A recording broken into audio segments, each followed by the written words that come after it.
චන්ද්‍ර වාගිස්ස මැතිතුමා කියපු එකට පොඩි උණ පූර්ණයක් දීලා මගේ මාතෘකාවට එන එක හොඳයි කියලා මට හිතුණා. මම කාල වේලාව ගන්න බොහොම සුළු ප්‍රමාණයක්. එතුමා කිව්වා මේ ත්‍රස්තවාදයේ අවසන් නැහැ කියලා. ඔව්. මේ වෙනකොටත් අන්තර්ජාතිකව ඒ කට්ටියගේ නායකයෝ ඉන්නවා. නාමිකව කිව්වොත් නිදියවන් නෝර්වේ සිට මේ LTT සංවිධානය මෙහෙවනවා. ඊළඟට සන්නද්ධ බුද්ධි අංශය මෙහෙවනවා විනයාගම් ඒ පන්සිය සිට ඉන්දියාවේ සිට සිරංජීවි මාස්ටර් නමින් පුද්ගලයෙක් ක්‍රියාත්මක වෙනවා. මේ ඉන්දියාවේ ඉඳලා ලංකාවට යන්න එන්න පැය භාගයයි බෝට්ටුවකින්. දැන් ඒ කට්ටිය භූමිය වෙනස් කරලා තියෙන්නේ මොකද ශ්‍රී ලංකාව තුළ කටයුතු කිරීම අනාගතයට බාර කරලා. ඒ නිසා අපි ත්‍රස්තවාදය මුලින් පුටා දැම්මට 2009 මැයි 18 වෙනිදා මේ රටෙන් පසුව පුනරුත්ථාපනය වී හෝ නොවී පලා ගිය සියලු දෙනා එකතු වෙලා නැවත මේක සංවිධානය වෙලා සන්නද්ධ බුද්ධිත් දේශපාලන අංශත් වෙන වෙනම ක්‍රියාත්මක වෙමින් රටේ බලය අල්ලන්න සූදානම් වෙනවා. දේශපාලනික වශයෙන් රුද්‍ර කුමරන් ෆාදර් එමැනුවල් සුරේන්ද්‍රන් ඇතුළු පිරිස ක්‍රියාත්මක වෙනවා. ඔවුන් තමයි අපේ රටේ බල පෙරළි ඇති කරන්නේ. ඔවුන් සතුව තමයි මුදල් තියෙන්නේ. මේ මුදල් සියල්ල පරිපාලනය කරන්නේ නිදියවන්. ඉතින් මෑතක අපි දන්නවා මේ වැදගත් පුද්ගලයෝ ගිහිල්ලා මේ පුද්ගලයෝ හම්බ වෙලා ඒ ආපු එකඟතාවයන් අනුව තමයි අද මේ රණවිරුවාට මේ තත්ත්වය අත් කරලා තියෙන්නේ ඔවුන් සැනසීම සඳහා. ඔවුන් කවදාවත් වෙනම රාජ්‍යයක් කියන සංකල්පයෙන් එහාට යන්නේ නැහැ. ඔවුන් මේ වෙනම රාජ්‍ය සංකල්පය මේ මහ පොළවේ ක්‍රියාත්මක කරන තුරු සටන් කරනවා. ඒ නිසා අපි නිදහසේ ජීවත් වෙන්න නම් ඒ සඳහා සටන් කළ යුතුයි. ඒ තමයි මගේ උණපූරණය. මට හම්බ වෙච්ච මාතෘකාව තමයි ජාතික ආරක්ෂාව වෙනස් විදියකට දකින්න එක. අපි හැමෝම දන්න ජාතික ආරක්ෂාව මොකක්ද? රටක ස්වෛරී භාවය, භෞමික අඛණ්ඩතාවය ආරක්ෂා කිරීම සඳහා ත්‍රිවිධ හමුදාව, පොලිසිය, ආරක්ෂක අංශ ශක්තිමත් කරලා, බුද්ධි අංශ ශක්තිමත් කරලා ඒ රටේ ආරක්ෂාව තහවුරු කිරීම. නමුත් ඊට වඩා විශාල සංකීර්ණ කතාවක් තමයි ජාතික ආරක්ෂාව ඇතුලේ තියෙන්නේ. ඒ සංකීර්ණ කතාව ඕනනම් දවස් ගාණක් කතා කරන්න පුළුවන්. නමුත් මට ලැබිලා තියෙන කාල ප්‍රමාණය අනුව මම කෙටියෙන් සංක්ෂිප්ත ලෙස කියන්නම්. ජාතික ආරක්ෂාව කියපුවාම මේ භෞතිකව දෙන ආරක්ෂාව පමණක් නොවේ. ආර්ථිකය රට ආර්ථිකව නිදහස් නැත්නම් රට ආර්ථික වශයෙන් බංකොලොත් නම් රටේ ආර්ථිකය Tamanට මෙහෙයවා ගන්න බැරි නම් Taman පිට රටවල් වලට ණය ගැති නම් අපිට ස්වාධීනත්වයක් නැහැ. එහෙමනම් අපි ආර්ථිකව ශක්තිමත් විය යුතුයි අපේ ජාතික ආරක්ෂාව තහවුරු කිරීමට. ඊළඟට අපේ රටේ මහ ජනතාව ආරක්ෂිතද? අපි දන්නවා පහුගිය දවස්වල හැමතැනම වෙඩිපත් වෙනවා. බෙලි කපලා වැටේ ගහලා යනවා වගේ බෙලි කපලා පිළිරුවේ එල්ලලා යන කාලයක්. මේ සංස්කෘතිය තිබුණා අපිට මතකයි 88 89 කාලේදී බෙලි කපලා මේ වැටේ ගහලා යන එක. ඒක නැවත අර බලනහර කැපිල්ල වගේම නැවතත් කරලියට ඇවිල්ලා. එතකොට කොතන කාටපත් වෙන වෙඩිල්ලක් අපිටපත් වේවි කියලා අපි දන්නේ නැහැ. ඒ කියන්නේ මේ රටේ මහ ජනතාව ආරක්ෂිතද? නැහැ. ඉතින් මේ රටේ ආර්ථිකයත් ආරක්ෂිත නැතිනම් මහ ජනතාවත් ආරක්ෂිත නැතිනම් ඊළඟට මේ රටේ සම්පත් අපිට විශාල සම්පත් රාශියක් තියෙන රටක්. මේ සම්පත් උකහා ගන්නට අපිට හැකියාවක් තිබෙනවද? ඒ සම්පත් උකහා ගන්න හැකියාවක් නැත්නම් අපි සම්පත් සියල්ල පිටට විකුණනවා. එතකොට අපිට ඒ සම්පත් පිළිබඳ ආරක්ෂාවක් තියනවද? නැහැ. එහෙමනම් මම මේ කීපයක් කිව්වේ මීට අමතරව සෞඛ්‍ය අධ්‍යාපනය. දැන් අධ්‍යාපනය හැමෝම දැක්කා. පහුගිය කාලේ අධ්‍යාපනය අපිට නෙමෙයි පිටරටට ඕන විදියට වෙනස් කරන්න සූදානම් වුණා. ඉතින් මේ ආකාරයට මේ අපේ සියලුම අංශ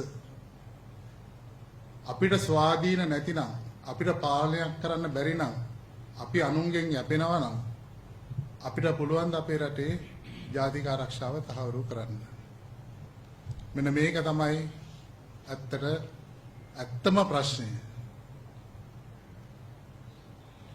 අර අපේ මොහන් සමරනායක මහත්මයාගේ පොතක බොහොම ලස්සනට විශ්ලේෂණය කරලා පෙන්නලා තිබුණා. ඒක ඒ අවස්ථාවේ කතිකේ හැටියට මහාචාර්යවරයෙක් ඒක බොහොම පැහැදිලි කරා. අප රට ණය අරගෙන ඒ ණයෙන් ණය ගෙවන ඒකෙන් යන්තම් ආර්ථිකය කළමනාකරණය කරගෙන දුවන රටක්. එහෙමනම් ඒ රට ගොඩ ගන්න අපි මොකද්ද කළ යුත්තේ? එහෙම දුවන තාක්කල් අපේ රට අනාරක්ෂිතයි. මොකද හැමෝම දන්නවා අපි ණය ගන්න යැපෙන්න සූදානම් කියලා. මෙන්න මෙතෙන්දී තමයි මේ අන්තර්ජාතික අතපෙවීම් සියල්ල සිද්ධ වෙන්නේ. අපි ගැට තුනකින් ගැට ගැහිච්ච ජාතියක්. එක ඇමරිකාව. ඇමරිකන් ගැටයක් තියෙනවා. මොකද්ද? ඉන්දු පැසිෆික් ස්ට්‍රැටජි ගැටය. ඇමරිකාව බලාපොරොත්තු වෙනවා ඊළඟ සතවර්ෂය ඉන්දියානු සාගර සතවර්ෂය හැටියට නම් කරලා මේ තියෙන සම්පත් සියල්ල කොල්ලකාමින් මේ ප්‍රදේශයේ සම්පූර්ණ ආධිපත්‍ය රැකගෙන චීනයේ නැගී සිටීමට එරෙහිව ක්‍රියාත්මක වීම. එතකොට මේ ගැටයට අපි දැනටමත් ගොදුරු වෙලා මොන්ටානා ගිවිසුම ඇතුළු ගිවිසුම් රාශියක්. දැන් තවත් දුරටත් අපිට MCC ගිවිසුම ගැන කතා කරන්න අවශ්‍ය නැහැ. මොකද MCC ගිවිසුමේ අඩංගු ගොඩක් දේවල් දැන් වෙනවත් ගිවිසුම් වලින් මේ කට්ටිය අත්සන් කරගෙන ඉවරයි. ඒ ඇමරිකාව දැන්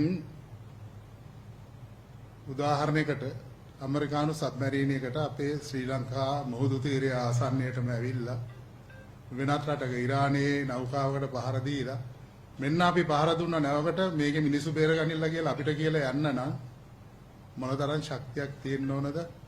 අපි සොයරි රාජ්‍යයක්ද? ඔබලා දන්නේ නැතුව ඇති මේ වෙනකොට මේ ලංකා භූමිය තුල ෆියුෂන් සෙන්ටර් කියලා එකක් තියෙනවා. රටවල් 22ක නියෝජිතයෝ මේක ක්‍රියාත්මක කරමින් ඉන්නවා. මේ ලංකාව වටේ ගමන් කරන සියලුම නෞකා ඉන්දියන් සාගරයේ ගමන් කරන සියලුම නෞකා ඒ ෆියුෂන් සෙන්ටර් එකේ මොනිටර් කරනවා. ඒ තොරතුරු ඉන්දියාවටද ඇමරිකාවටද සිංගප්පූරුවටද හැමෝටම ලබා ගත හැකියි.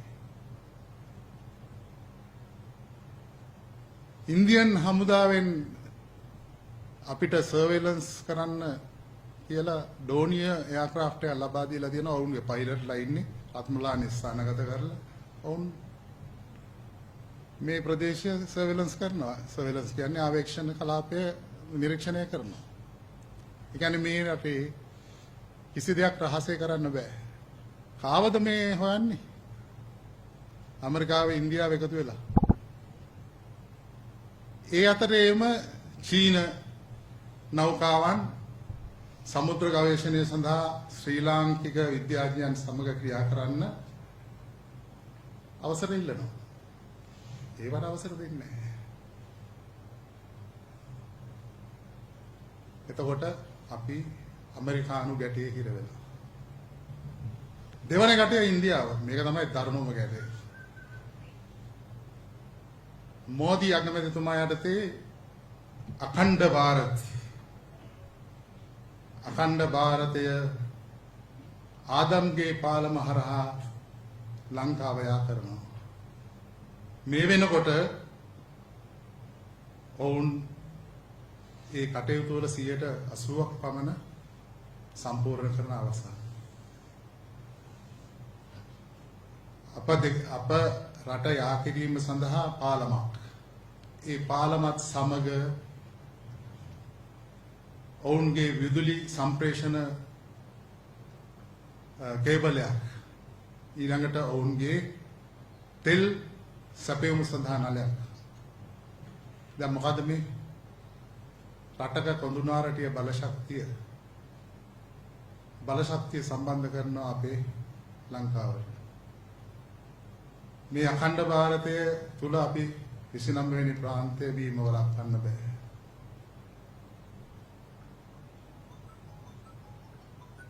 එතකොට මේකට මේ රජය එකඟ වෙලා තියෙනවා. දැන් ඉන්දියානු ගැටේ අපි හිර වෙලා. එතනින් නවතින්නේ නැහැනේ. ඉන්දියාව ඔය පාලම හදලා ඒ කට්ටියගේ හයිවේ එකක් හදන්න සූදානම් වෙනවා. ත්‍රිකුණාමලය දක්වා සහ කොළඹ දක්වා. මේ ප්‍රදේශයේ තියෙන ගැඹුරුම ස්වභාවික වරාය ඔය පර්ල් හාබර් එකට පස්සේ තියෙන ස්වභාවික හොඳම වරාය ත්‍රිකුණාමලය ඊළඟට කොළඹ වරාය. ඔබ දන්නවද ඉන්දියාවට විශාල වරායක් හදාගන්න බැරුව ඉන්නේ කියලා? හදන්න පුළුවන් නම් ඉන්දියාව හදන්න නැතුව ඉන්නවද? ඔවුන්ට සල්ලි නැද්ද? නෑ. මේ ලෝකේ දැන් වැඩිපුරම වෙළඳාම් වෙන්නේ මීටර් 13කට වඩා ගැඹුරු මේ ප්‍රදේශවල යන්න පුළුවන් විශාල නෞකා. ඒවට කියන්නේ මෙගා කැරියර්ස් කියලා. මේ මෙගා කැරියර්ස් යන්න පුළුවන් වරායක් ඉන්දියාවට හදාගන්න බෑ. ස්ථාන දෙකක ඒ කට්ටිය උත්සාහ කරා. ඒ දෙකේම වැලි පිරෙනවා සහ ඔවුන්ගේ වඩවිය වාදිය ප්‍රමාණය ඉතාම සුළුයි. ඒකට අපිට තියෙන හොඳම වරාය තමයි කොළඹ වරාය. කොළඹ වරායේ එක්ස්ටෙන්ෂන් එක හැටියට හදපු වරාය මීටර් 13ට වඩා ලොකු නැවු මෙගා කැරියර්ස් ගන්න හදපු වරාය. ඒක නිසා තමයි නැගෙනහිර පර්යන්තයේ ඉල්ලලා උච්චරම ධර්ම විදිහට ආණ්ඩු පෙරලන්න තරම් ඉන්දියාව ක්‍රියාත්මක වුණේ. ඔවුන්ට දුන්නේ බටහිර ජැටි. දැන් ඔබ දන්නවද නැගෙනහිර ජැටියක් වෙන්දේසි කරන්න හදනවා කියලා? ඒකට ඕඩර් කරලා තිබු කන්ටේනර්ස් හැන්ඩල් කරන්න පුළුවන් ක්‍රේන් ඔක්කොම ඕඩර් කරපු එක කැන්සල් කරලා. වෙන්දේසි කරන්න හදන්නේ මොකටද? අදානියට ගන්නද?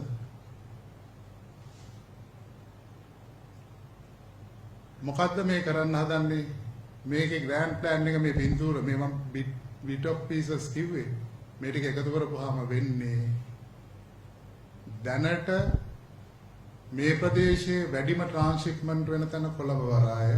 ඒ කියන්නේ ඒකෙනුත් 80%ක් ඉන්දියානු කන්ටේනර්ස් ෆ්‍රේටර්ස් පොඩි නැව් වලින් ගෙනල්ලා කොළඹ වරායට ගොඩ බානවා. කොළඹ වරායෙන් එවුවා ප්‍රතිනැව් ගත කරනවා අර විශාල නෞකාවලට. ඒ බිස්නස් එක සම්පූර්ණයෙන්ම නවත්තන්න පුළුවන් කන්ටේනර් එක ගෙලින්ම ඉන්දියාවේ සිට කොළඹ වරායට ආපුවාම ඉන්දියාවේ සිට තිරිකුණාමලය වරායට ආපුවාම ඒ කට්ටියට ට්‍රාන්ස්ෂිප්මන්ට් එකක් අවශ්‍ය නැහැ. ඒකේ මුදල් ආයේ ලංකාවට ලැබෙන්නේ අපේ කොළඹ වරායේ වැඩිම ආදායම ලැබෙන්නේ ට්‍රාන්ස්ෂිප්මන්ට් වලින්. ඒක කාටද එතකොට යන්නේ? ඉන්දියාවට. ඉන්දියාවට වරායක් හදා ගන්න බෑ. හැබැයි වරායක් අත්පත් කරගන්නවා. මෙන්න මේ වගේ ආර්ථික මර්මස්ථාන සියල්ල අත්පත් කරගන්නවා. කොළඹ වරායේ දැනටමත් කොළඹ ඩොක්යාඩ් ලිමිටඩ් නැව් හදන පර්යන්තය 50% කොටස් අරගෙන ඉවරයි. ඒකත් ඉන්දියානු මිලිටරි සමාගමක්. මොනවද කරන්න හදන්නේ? යුද නෞකා ගෙනෙනවා, යුද නෞකා රැපයා කරනවා, සිවිල් නෞකා රැපයා කරනවා. වැඩි ඕනේ ශ්‍රී ලංකා නාවික හමුදාවේ නැව් ටික රැපයා කරන්නේත් ඒගොල්ලෝ තමයි. ඊට අමතරව ඒ කට්ටිය තව ඒ හා සමාන ඩ්‍රයි ඩොක් එකක් ගේන්න ප්ලෑන් කරලා තියෙනවා. ඒක ගේන්නේ තිරිකුණාමලය වරායට. තිරිකුණාමලය වරායේ මුහුද මැද නවත්තලා තියෙන ඩ්‍රයි ඩොක් එකක් කියන්නේ නැවක් ගොඩට ගන්න මේ ෆ්ලෝට් කරන්න පුළුවන් නැවලම. ඒ නැව් රැපයා කරන්න. මේ වෙනකොට තෙල් ටැංකි ටික දීලා ඉවරයි. ඒ ටික රැපයා කරමින් පවතිනවා. අර නලය සවි කරාට පස්සේ ඉන්දියාවේ ඉඳලාම තෙල් ටික පම්ප් කරනවා මේ ටැංකි වලට. ඒක කරන්න ට්‍රයිපාර්ටි ඇග්‍රීමන්ට් එකක් තමයි සයින් කරලා තියෙන්නේ. යුනයිටඩ් අරබ් එමිරේට්ස්, ඒ කියන්නේ UAE, ඇමරිකාව සහ ඉන්දියාව. එතකොට මේ තිදෙනෙක් එකතු වෙලා තමයි මේක ඩෙවලොප් කරන්නේ. ඇත්තටම UAE ගාගන්නේ මේකට ඉස්සෙල්ලා හිටිය ජපානය ගාව ගන්න. නමුත් පසුව ඒ කට්ටිය වෙනස් කරනවා. මොකද නැගෙනහිර ජනතාව වැඩිපුර ඉන්නේ මුස්ලිම් ජනතාව නැගී සිටියා ඔවුන්ගේ ඉඩම් අත්පත් කර ගැනීමට එරෙහිව ඒක සමනය කරගන්න මුස්ලිම් රටක් සම්බන්ධ කරගත්තා. ඒක තමයි ඒ කට්ටියගේ ස්ට්‍රැටජි එක වුණේ. එතකොට තිරිකුණාමල වරාය ඊළඟට ඔපරේට් කරන්නේ කවුද? ඉන්දියාව, ඇමරිකාව, UAE ප්‍රමුඛ කණ්ඩායම. කොළඹ වරායේ වැඩි කොටස ඉන්දියාවට. එතකොට අපි ඉන්දියාවේ 29 වෙනි ප්‍රාන්තය නෙවෙයිද? මේ භයානක තත්ත්වය මෙහෙම තියෙනවා. එතකොට අපේ නැෂනල් සිකියුරිටි එක කොතනද? අපේ මොහොතේ අපේ පර්යේෂණ කරන්න ඉන්දියාවෙන් අවසර ගන්න ඕන. ගිවිසුම් 7ක් අත්සන් කරලා තියෙන්නේ. ඒ ගිවිසුම් 7 අනුව අපිට අපේ ප්‍රදේශයේවත් අපේ ඒකට කියන්නේ මේ හයිඩ්‍රෝග්‍රැෆික් සර්වේ කියලා. ඒ කියන්නේ මහා මුහුදේ කරන ගවේෂණ කටයුතු කරන්න ඉන්දියානු රජය අවසර ගන්න ඕන. කොබෝල්ට් නිධිය එයාලට පවරන්න කියනවා. ශ්‍රී ලංකාව වගේ අපිට 27 ගුණයක් අයිති වෙන්න තිබිච්ච මුහුදු ප්‍රමාණය දැන් ඒ කට්ටිය අපිට කියනවා ක්ලේම් කරන්න එපා කියලා. ඒ කට්ටිය කියනවා මේ සම්පූර්ණ ප්‍රදේශය ලංකාවට පාලනය කරගන්න බෑ. ඒ නිසා ඊළඟ ප්‍රමාණයෙන් අඩු ප්‍රමාණයක් දීලා ඊට ටික අපිට දෙන්න කියලා. ඒක තමයි කොබෝල්ට් නිධිය. මේක කරන්නේ ඇත්තටම අපිට 4.2 මිලියන් දෙන වෙලාවේ අපි ආර්ථිකව බංකලොත් කරලා 4.2 මිලියන් දීලා අපි රෙස්කියු එකට ඇවිල්ලා අපිට කියනවා අපි දෙන්නම් අපි ආධාර කරන්නම් ඔයාලා කොට එන්න මේ මේවා ක්ලේම් කරන්න එපා කියලා. එතකොට අපි ඉන්දියාවේ කවුද? මෙන්න මේ ඉන්දියානු ගැටේ අපි හිර වෙලා. ඊළඟට අලුත්ම තත්වය තමයි ජෝසප් විජේ තමන්ගේ බල පරාක්‍රමය පතුරවගෙන ආවේ. අර මාළු මුදලාලිලා ටිකක් ඉන්නවා. උන්ට බෝට්ටු 1500ක් විතර තියෙනවා. ඒ බෝට්ටු 1500ම ඇවිල්ලා මත්ස්‍ය සම්පත නෙලා ගන්න අපේ ශ්‍රී ලංකා මුහුදු තීරය. එහි ඡන්ද වැඩිපුර හසුරවන්නේ ඔය මුදලාලිලා ටික. මෙයා ඒකට ඇඩ්‍රස් කරන්න තමයි කච්චතේ උපත ආරම්භ දෙනවා. මේ පැත්තේ මොහොතේ මාළු අල්ලන්න ලයිසන්ස් අරන් දෙනවා කියලා පොරොන්දු දීලා ඒ ඡන්ද ටික ලබා ගන්නවා. ඕකට රතිඤ්ඤාපත්තු කරපු අපේ උතුරේ ජනතාවට වැඩේ තේරෙන්නේ ලයිසන් දීලා මාළු අල්ලන්න මේ පැත්තට ආපු දවසට. එයාලා ඇත්තටම මේ දෙමළ ජනතාවට ආදරේ නම් මොකද කරන්න ඕනේ? අර මාළු අල්ලන්න මේ පැත්තට එන මිනිස්සු ටික නවත්තලා දෙන්න ඕනේ. මේ මිනිස්සුන්ට ජීවත් වෙන්න ඉඩ අරින්න. ඒක තමයි කට්ටියට දෙන විමුක්තිය. නමුත් ඒක නෙමෙයි. ඒක ගැන කතා කරන්නේත් නැහැ. අපේ දේශපාලනඥයෝ කතා කරන්නේත් නැහැ. අපේ ද්‍රවිඩ දේශපාලනඥයෝ කතා කරන්නේත් නැහැ. ඉන්දියානු දේශපාලනඥයෝ කතා කරන්නේත් නැහැ. දීවර ජනතාව විතරක් තනිව උද්ඝෝෂණය කරමින් තනින් තන මේ හඬ නගනවා. වැඩක් නැහැ. ශ්‍රී ලංකා නාවික හමුදාවට සම්පූර්ණයෙන්ම පුළුවන් නවත්තන්න ඉන්දියානු දීවර යාත්‍රා ලංකාවට ඇතුළු වෙන්න. අපි ඒක පෞද්ගලිකව කරලා තියෙනවා. ඒ නිසා මම දන්නවා කරන්න පුළුවන්. ඇයි කරන්න බැරි? දේශපාලනිකයි. නෑ ඉන්දියන් බෝට් වල නෙපා. දැන් මොකද කරන්නේ? විජේවලපති ආපු ගමන් කියනවා මේ අපේ අතඩංගුවේ ඉන්න බෝට් ටිකයි මිනිස්සු ටිකයි වහාම රිලීස් කරලා දෙන්න මේ කියලා ලියුමක් ලියනවා විදේශ අමාත්‍ය. අනිවාර්යයෙන්ම නිදහස් කරනවා බලන්න. අපි ඉතින් අපේ ශ්‍රී ලංකා නාවික හමුදාවේ නෞකාවකින් ওই කට්ටිය ගෙනහිල්ලා මුහුද මැද්දේදී අර කට්ටියට බාර දෙනවා බෝට් ටිකත් එක්ක. තවත් අපේ මහ ජනතාවගේ තෙල් පුච්චනවා. මේ තමයි ඉන්දියානු සහ ලංකාව අතර තියෙන ඉන්දියානු ගැටේ. ඊළඟට මොකද්ද? චීනයේ රෝඩ් ඇන්ඩ් බෙල්ට් ගැටේ. චීනය ඔක්කොම නිහඬව බලාගෙන මොකද ඔය කියන කයිවාරු ගහන කිසි කෙනෙකුට අපිට රටට සල්ලි දෙන්න විදියක් නැහැ. ආර්ථිකව ශක්තිමත් චීන විතරයි. චීන අප්‍රෝච් කරන්නේ මුදල් වලින්. ඒ අය අපේ ලංකාවේ ඉන්වෙස්ට් කරනවා. ඊළඟට පෝට් සිටි එක තියෙනවා. හම්බන්තොට වරාය තියෙනවා. තව නෝරච්චෝලේ වගේ තව ආයතන තියෙනවා. ඒ කට්ටිය මේ වැඩේ කරගෙන යනවා. ඒ කට්ටියට මේ ප්‍රදේශයේ කරගන්න බැරුව තව තියෙන්නේ ඔය සමුද්‍ර ගවේෂණ කටයුතු ටිකට අවසර නොදීම. ඒ ටික කරගත්තොත් චීනය සන්තෝෂයි. ඔය හම්බන්තොට වරාය හදන එක මේ අද ඊයේ ආපු එකක් නෙවෙයි. ඔය හම්බන්තොට වරාය ගොඩාක් ඈත අතීතයේ ඉඳලා හදන්න හදපු වරායක්. කවුද හදන්න දුන්නේ නැත්තේ? කවුරුත් හිතන්නේම නැති රටක්. සිංගප්පූරු. ලී කුවාන් යූ කිව්වනේ කොළඹ විදියට මේ ඩෙවලොප් කරන්න ඕන කියලා සිංගප්පූරු. ඔව් කරා. මොකද කරේ? කොළඹට එන සියලුම නැව් ටික හරවගත්තා සිංගප්පූරුවල. මලක්කා ස්ට්‍රේට් එක හරහා සිංගප්පූරුවේ සියලු අංග සම්පූර්ණ වරායක් හදලා ඔය යන සියලුම නැව් ටික එතෙන්ට ගෙන්න ගත්තා. ඒ කට්ටිය තමයි මේ රීජන් එකේ වැඩිම ට්‍රාන්ස්ෂිප්මන්ට් කරන රට. සිංගප්පූරුව පිටිපස්සේ ඉන්නේ කවුද? ඇමරිකාව. ඉතින් කවුරු හෝ නායකයෙක් පැමිණ ඒ හම්බන්තොට වරාය ඉදිකිරීම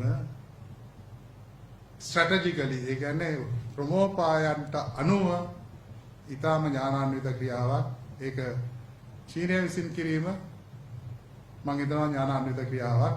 මොකද ඔය ගැට තුනක් තියෙන තැනක ගැට දෙකකට විරුද්ධව එක තව ගැටයක් තියෙනවා නම් අපිට යම්කිසි සහනයක් තියෙනවා කවුරු හරි අපිට උදව්වට කෙනෙක් ඉඳීවි කියලා.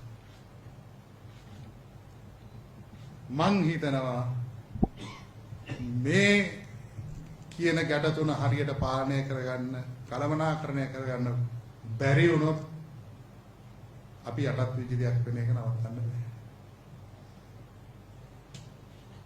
ඒ නිසා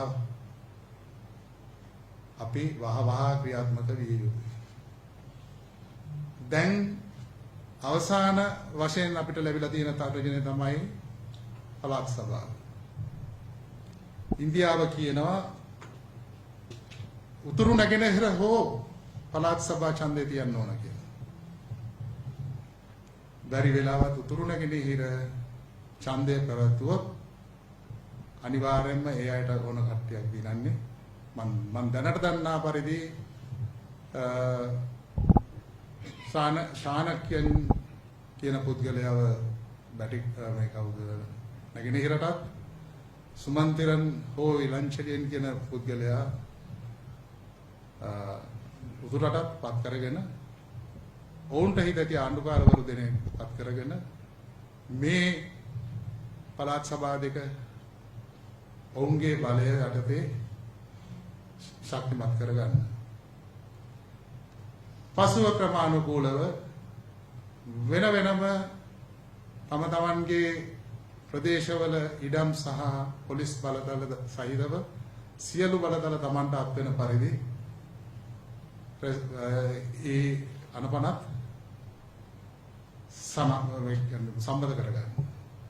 එහෙම සම්මත කරගත්තොත් ආණ්ඩුකාරවරයාත් ඔවුන්ට උදව් කරන කෙනෙක් නම් ආණ්ඩුකාරවරයා නිශ්ශබ්දව සිටියොත්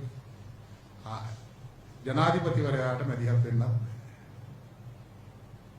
මෙන්න මේ භයානක තත්ත්වය මේ අවසන් ඇන ටික ගහන්න හදන පෙට්ටියේ මෙන්න මේ ටික නවත්ත ගන්න අපේ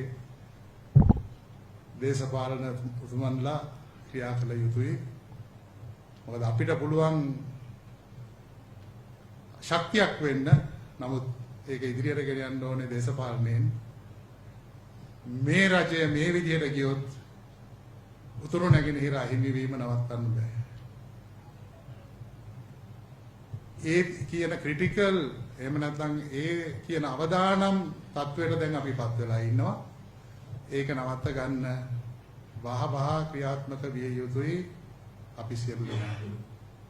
තැන් තැන් වල විසිරීලා ඉන්න ජාතික දේශප්‍රේමී සංවිධාන අපේ ගරුතර ස්වාමීන් වහන්සේලා මේ දේශපාලන පක්ෂ සියල්ල එකතු වෙලා මෙයට විරුද්ධව කටයුතු කළ යුතුයි. ඒකට පොදු වැඩපිළිවෙලක් සකස් කරලා නායකයෝ එකතු වෙලා ඉදිරියට යන්න පසුව ඔබලාට නායකයෙක් හොයාගන්න පුළුවන් වේවි. වැඩපිළිවෙලක් ඉදිරිපත් කරන්නේ වැඩපිළිවෙල සකස් කරන්න අපිත් උදව් වෙන්න. මේ රට ගොඩ ගන්න, මේ රටේ ජාතික ආරක්ෂාව තහවුරු කරන්න ඔබතුමන්ලා මැදිහත් වෙන්න කියලා මම අවසාන වශයෙන් ආයෝජනා කරනවා.